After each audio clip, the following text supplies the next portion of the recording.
Weekend is here, and of course, one of the biggest matches, or should I say, one of the biggest matches back in the days, not right now.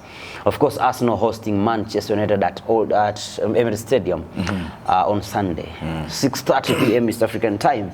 And this is a section where you go, we dig deep, and we get the combined 11, right? And we always say the combined 11 is for the players who are fit. So you don't bring a player who is injured or already left. First of all, yes, don't get it wrong. Okay. Manchester United versus Arsenal or vice versa has always been one of the biggest, or if not the biggest, games in the world. Yeah. I mean, it doesn't matter whether Arsenal is position Down 19 or Manchester United position. This is the most looked forward to derby in the world. So it's gonna be fire in there, bro. Right. Before we now go to the details, we want to discuss the team. Yeah. I want to see who starts in our combined 11. But first, I will get you go.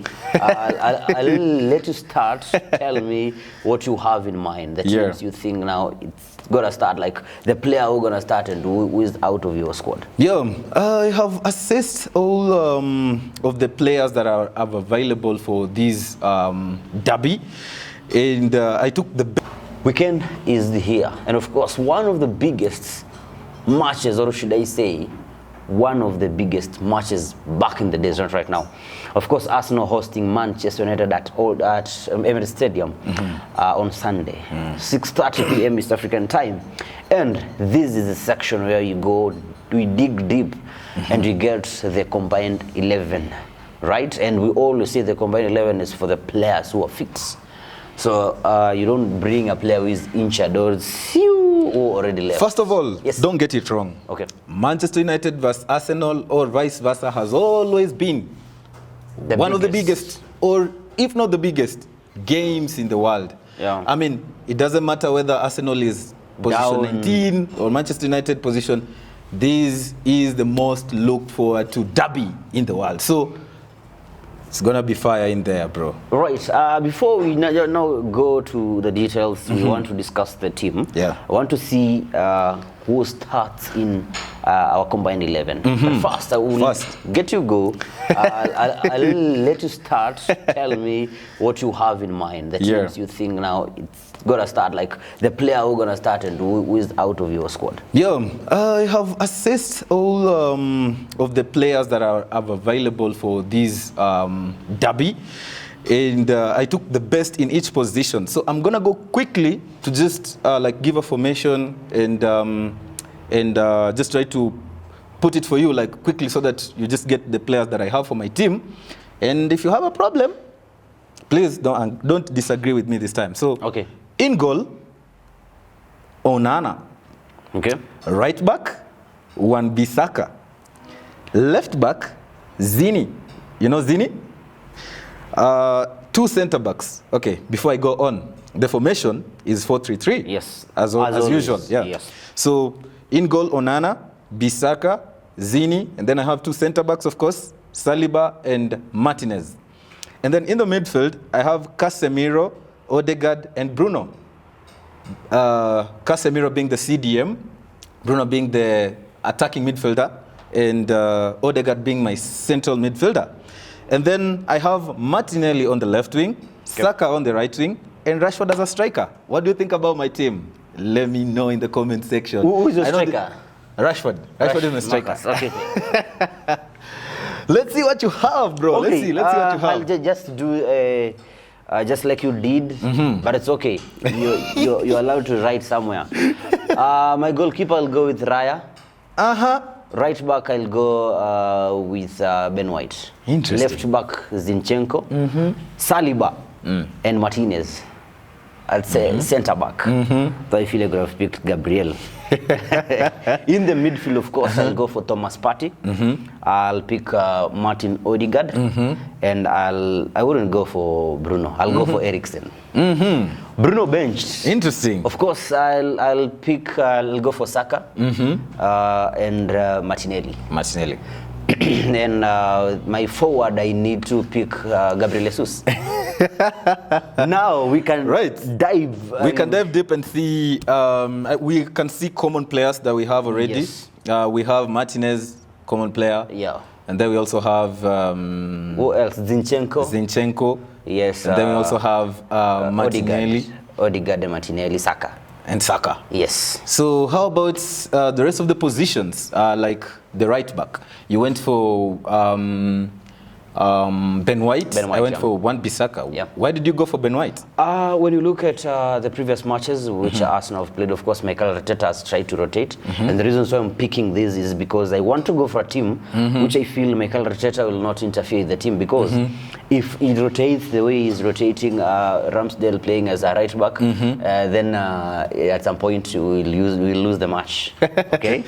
So basically I was trying to see Arteta is fixing something which isn't broken. So I fixed it for him. For him. Yeah. Let's start with the goalkeeping area. Oh yeah. Because you disagreed. You said Onana and you said Raya. Why didn't you go for Ramsdale? Ramsdale and Onana are very good friends. And why would you say so? Whatever they've done this season during pre-season is just a mess. And I thought it was just pre-season, but we've seen what they're doing during the matches. We've already played 3 games, and the goals Onana, like, it's conceding goals. Ramsdale is conceding. I feel like now I should give Raya a chance, the upper hand to start, because Ramsdale recently you saw, like, making a lot of mistakes. We've just started the match.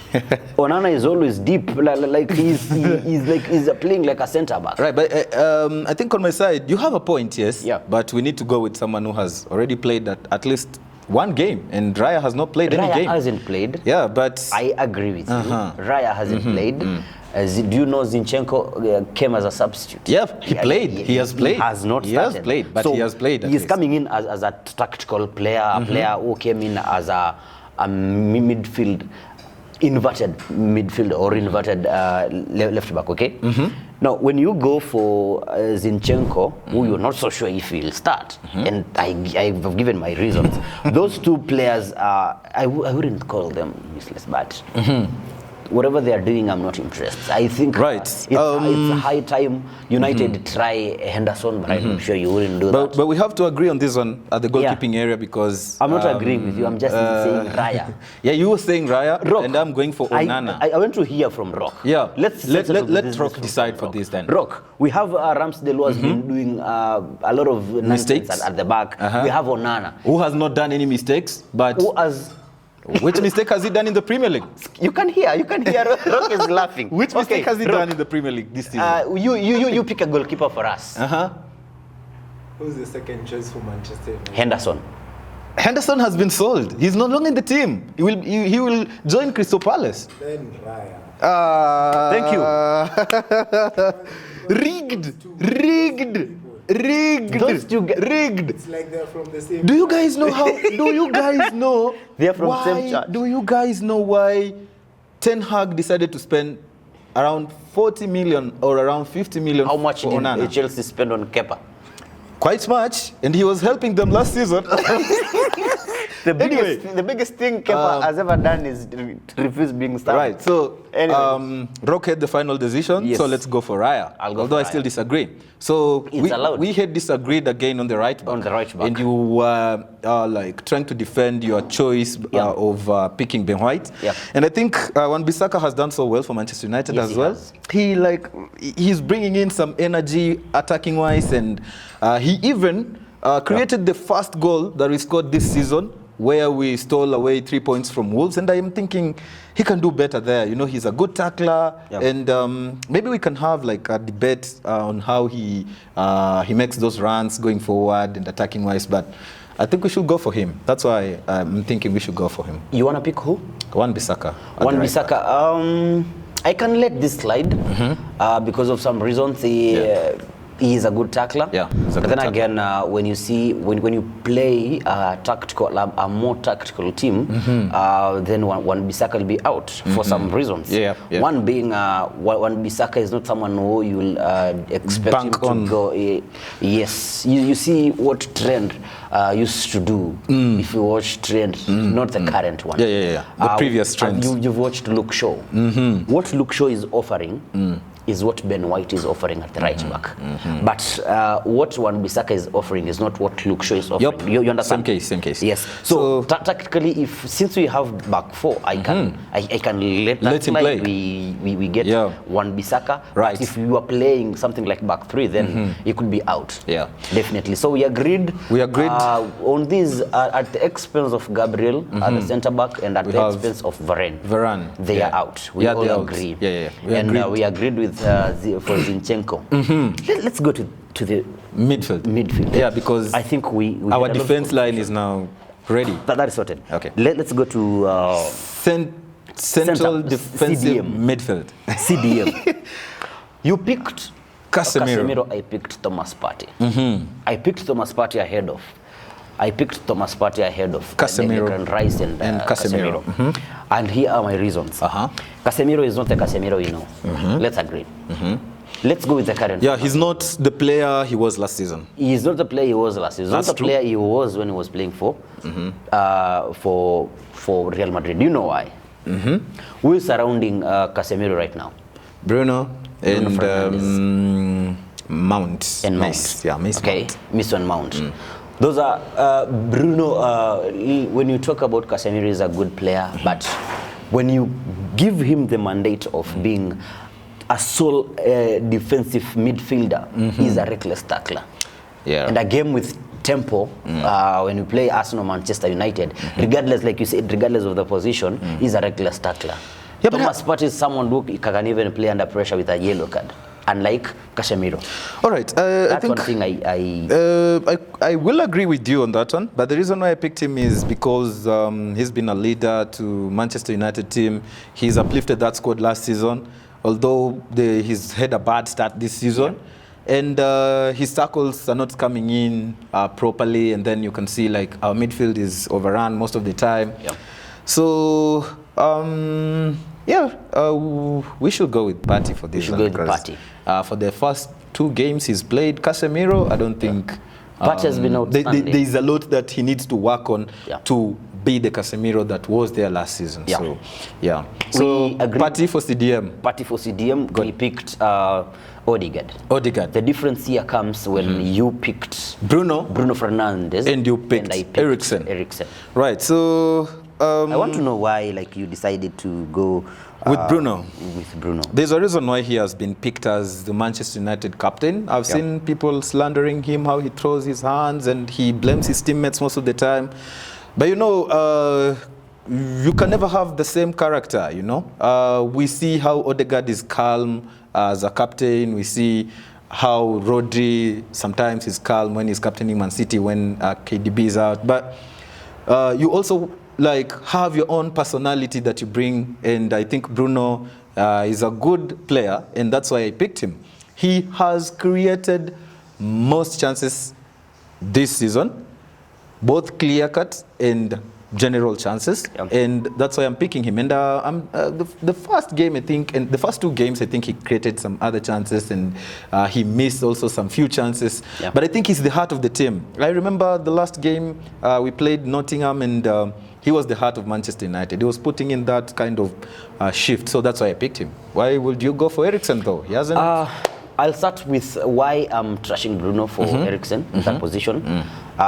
You need to understand when you pick, if I tell you to pick one player who is more physical between Bruno and Eriksen, who will you go for? Both of them are not so much physical, but I think like Bruno is. Yeah, I think Bruno is a little more physical than Eriksen. Now listen, Bruno Fernandes is a player who will put your team at risk.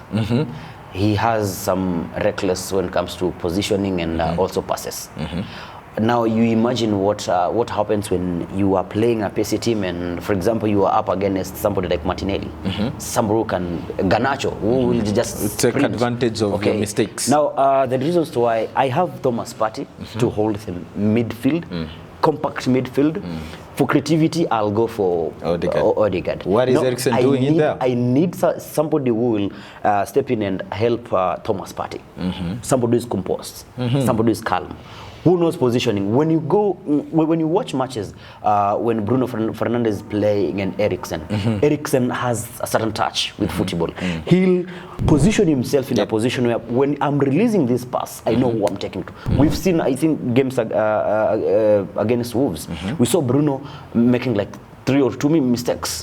Like, we are attacking, we are in possession of the ball, then we need to create chances, okay? Now, I'm making a run. For example, it's tactical. Wan-Bissaka knows, now Bruno will play me on the right, then my right back, maybe wingman, who is maybe Sancho. Sancho will step in to help Marcus Rashford. Then you lose the ball when you're attacking. What happens? You are in trouble. Exactly. But, so for the purpose of to avoid loading CDM, loading Thomas Partey, that's why you choose Eriksen. But Eriksen is not so well defensively as well. But he knows how to control the game and positioning himself. Exactly. So either way, I'm not against your picking, but my point is you need to come up with a team which has chemistry. Okay, so are we playing Odegaard at their central attacking midfield and then Eriksen at the center? Yes. And then we could agree with that because either way, Eriksen is still a Man United player and he does well. He's done a better job the few minutes he's played compared to Mason Mount. So I feel so bad putting Bruno out of this because I really understand how hard it is. But Eriksen is my man. Eriksen is your man. I also like Eriksen. Eriksen is a good player. Bruno Fernandes needs to stop whining and complaining. You don't do that. Whining is part of the game, you know. You don't do that when you're captain. It's part of the game. Go talk to Eric Cantona. He'll tell you how to lead a team. It's part of the game. And Rio. Right. So we are going for midfield of Partey, Eriksen, and Odegaard as our creative man. Okay. Yes. Now we go to right back. Not right back. Number 7. We had agreed with Saka and Martinelli. So it was just at the striking where we have a problem. Position. Where like we have between Rashford and Gabriel. Jesus. Rashford I feel like even changing. I start with Nketiah. Yeah.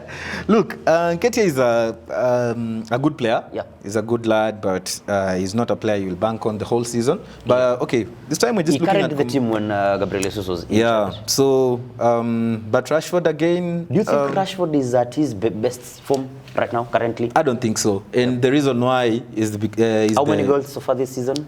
No goal so far, but an assist and penalty created in the last game. Gabriel Jesus, excuse me, Gabriel Jesus. Sorry, bro. Get out. Get here. No. Okay, Nketiah has 2 goals. I'm picking Nketiah and an assist. And an assist? Yes. Well, basing on the 2 games, I think Nketiah deserves it. And Rashford has not really showed like the kind of player he was last season. Yeah. And it's probably because he likes coming from the left wing. Yeah. So if we were to choose him as a striker again, let's put him on the bench then because Nketiah has done the job that is supposed to be done. Do you know why I'm picking? No disrespect though for Rashford. Once again, I know he's a quality player. No, Kai Havertz. 003 man. And Mount. You're counting. No, for Mount we paused. We paused for Mount. Right, so I think we can go with Nketiah. He's done the job that is supposed to be done when you're playing up front. I feel there is something which when Gabriel Jesus comes back, I'll still start Nketiah ahead of Gabriel Jesus, and I would prefer maybe I stand Gabriel Jesus on the left wing for my own reasons, which are ever since Olivier Giroud left Arsenal, we've never had a player who could hold.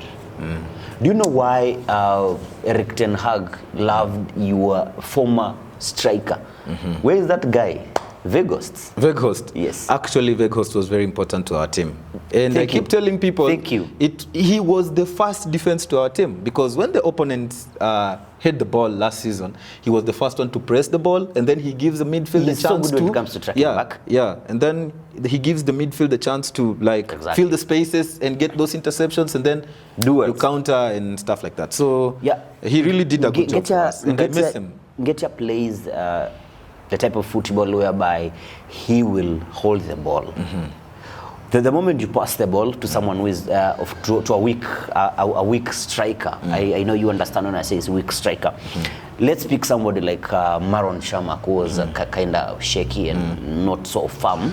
Now we want to compare him with Didier Drogba, or two different players. Zlatan. Zlatan is someone who will be with the ball and he'll make final pass. You've seen Romelu Lukaku, what he's offering. What Olivier Giroud is offering. So I think we settle for Nketiah. Yep, no disrespect, because these other players that we've just put them out is because they have not had good start to the season, and we think they can do better. And maybe I'm sure in the next the previous combined 11 we had, I had Bruno. Yes, team, and right? we also had Rashford. And we had Rashford. Yeah, so I we totally agree with the last 3 games. That is our team that can beat any team playing these weekend. So having said that, I think we now have our first 11. I think it's good now. We try to see where this game will be won. Like now it's Arsenal versus Manchester United. Now we're not combining anything anymore. I have a feeling it will be a mixed game. Bookmakers giving Arsenal the less odds, meaning they feel Arsenal have the game. But things always change. We've seen a team with 7 odds, even 15 winning. But then again, the current Manchester United team, I'll talk about many things, because I always respect Manchester United when we meet, and I always tell you that in front of camera and behind, because there is that fear which was instilled during Ferguson era, whereby when Arsenal are meeting Man United, they are just they tense.